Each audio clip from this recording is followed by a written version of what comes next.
What's up, everybody? You're watching another episode of Craft Brew Review with me, Reggie Abear, and Jimmy Azeltine. Jimmy James. So today, Jimmy, what are we reviewing? We are going to review our first foray into a Brett IPA. What is Brett, you may ask? What is Brett, Jimmy? Brett is short for Brettanomyces, which is literally British fungus. There's a fungus among us. It's a fun guy. And it is good. It is good. So we're going to give it a shot, and we're going to talk about what we think about this. But before we do, Jimmy's my Brett guru, apparently, because I have never had a Brett. This is my first Brett IPA. I've had several Bretts. Tell us a little bit about it. Well, my first foray into a Brett, as it's been known colloquially, is short for Brettanomyces, but that is a wild ale yeast, which has been the bane of brewers for centuries, but now has been embraced in the craft brew culture.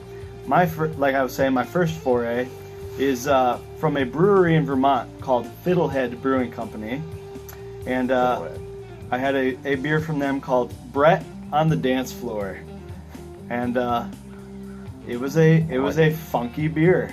Yeah. And the beer we're doing today is from Monday Night Brewing, based out of Atlanta, Georgia. And we are in Georgia right now. Yes, we are. So we had easy access to it, what is actually a very good beer from a very good beer company.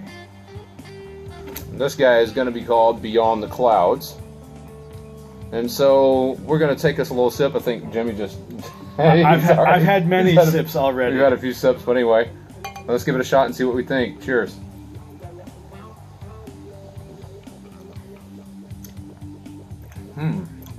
It is very good, and this is one of their unfiltered options. It is bottle conditioned, and the reason they bottle condition, Brettanomyces is known for working slowly, long after many other beer yeasts. So the longer you let it age, the more flavors it imparts into your beer. And Bretts are known for what they like to call funkiness, but also spicy notes, tart notes, and even stone fruit notes, such as peach, plum, things like that. Right. And this particular beer, they've done an exceptional job with hop selection. Yeah, they have the Simcoe hops in this guy. Oh yeah, they've got 4 different hops. They've got, I believe, Humalon, and Simcoe. Mosaic, Citra. The Mosaic and the Citra are the dry hops. So when they're done fermenting, they dry hop it afterwards to give it extra flavor. And you can tell with the Citra and the Mosaic, it has like a pineapple taste after. So going down, Jimmy, how would you explain it? Well, initially, because of the Brett, you can definitely taste the stone fruit. It's almost a little peachy at the beginning. Yeah, I'd agree. But because of the Citra and the Simcoe, it lingers on the tongue into a nice pineapple finish. Right, because like you said, whenever you first drink it, the Brett kind of hits you head on, and you can kind of almost, as it calls it, a funky ale. Funky. You can almost taste that funkiness, but then it's like right after that, the Mosaic, I can really catch the Mosaic and Citra, kind of bringing over that the citrus flavors. Citrus flavors, yeah. Definitely over the stone fruits. Yeah. And with it smooths it out on the end. It does, and with an unfiltered IPA or an unfiltered anything, it's got a lot more body to it. And I don't know if you can tell really. Earlier when I poured Reggie's, I poured mine first, and Reggie got more of the dredges at the bottom. His was a bit cloudier than mine. So I poured the last little drips into mine, and it kind of evened out. But it's definitely a lot of sediment at the bottom. So if you're going to get one of these, it is very good. Swirl it before you pour it. So let's say on a scale of 1 to 5, what would you rate this particular Brett?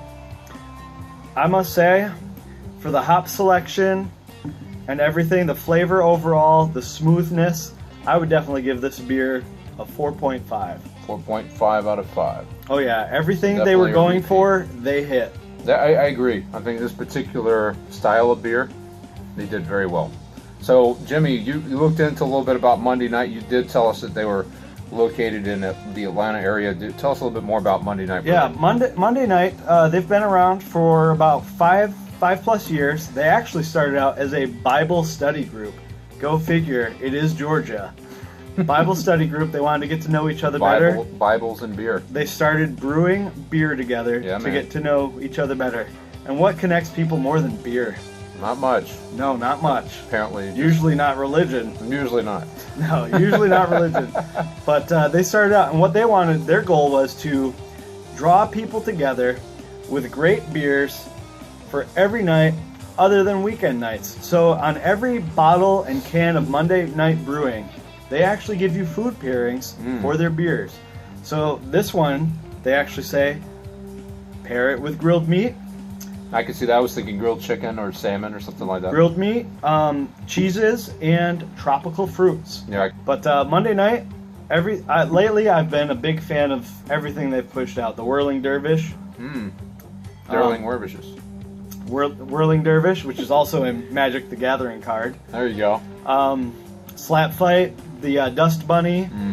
You know, everything. I've been impressed with everything so far. Yeah, and they're unfiltered doubles and everything. I think they're hard. They don't miss their target very often. No, everything they're going for, they hit with everyone. Yeah, they hit, and I've enjoyed every one of them. And you can find them readily available in Georgia, and you can pair it with whatever you want. They have recommendations right on the bottles. Right on. So, thank you guys for joining us. I tell you what, again, a good beer, 4.5 out of 5. I would agree with Jimmy here. Just remember that a good drink is one that is enjoyed responsibly. So be safe out there, guys. And don't forget to drink Wisconsinably. Bottom of them. Now, I don't know. Savor it quickly. Yeah, this guy loves to savor quickly.